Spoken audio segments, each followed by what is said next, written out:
Poď s nami podnikať. Takýto názov nesie projekt Rady mládeže Trenčianskeho kraja zameraný na podnikavosť, podnikanie a tvorbu podnikateľského zámeru. Na vzdelávacom seminári, ktorý sa konal v piatok 14. marca v Považskej Bystrici, sa mohli zúčastniť všetci nezamestnaní vo veku od 15 do 24 rokov. Dnešné podujatie sa koná ako vstupný seminár pre mládež v rámci medzinárodného projektu 4 regióny pre inováciu, ktorý organizuje Rada mládeže Trenčianskeho kraja, Rada mládeže Trnavského kraja, Zlínskeho a Juhomoravského kraja.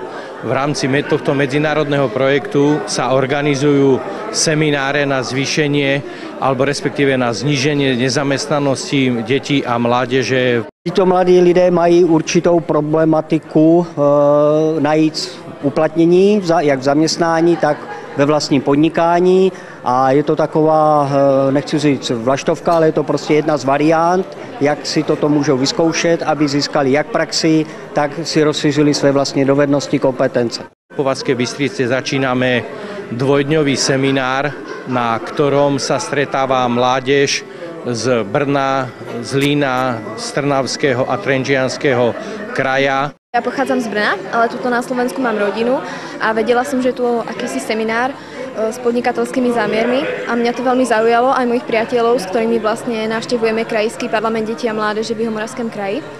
A preto sme sa vlastne rozhodli sem prísť, lebo sme si povedali, že tento seminár by sa nám veľmi hodil, lebo podnikateľské zámiery a dozvedieť sa niečo aj do budúcna o takýchto veciach sa bude človeku vždy keď hodiť. Jsem přijel z dětského domova Liptal z České republiky. Jsme přijeli všetci 4, aby jsme se tu bavili, aby jsme poznali jiné město.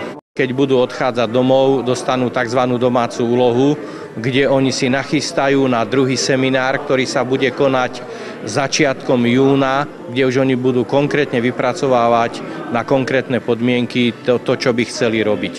A tak nás zaujímalo, či sa už zúčastnení nad svojimi prípadnými podnikateľskými plánmi niekedy zamýšľali. Vôbec nemám plán, ktorý by som chcel prezentovať. Prišiel som preto, lebo ma zaujíma, že akí sú tu ľudia iní, akí majú iné plány, takže preto sa chcem zúčastniť. Ja som vždy, keď som bola malá, tak ja som chcela mať svoj hotel alebo penzión niekde v horách, ale takový ten ľudový, akože u nás moravský, keby som mala povedať. A teraz asi možno právnik alebo nejaký podnikateľ. My sme už v minulosti, v rokoch 2009 až 2012 organizovali s týmito partnermi medzinárodný projekt, to bolo 4 regióny pre mládež, kde sme sa zameriavali skôr na také dobrovoľnícke aktivity a preto sme vlastne v rámci takej nadväznosti tohto projektu sa dohodli a pokračujeme v tomto ako v rámci znižovania nezamestnanosti mládeže. Adriana Luhová, televízia Považie.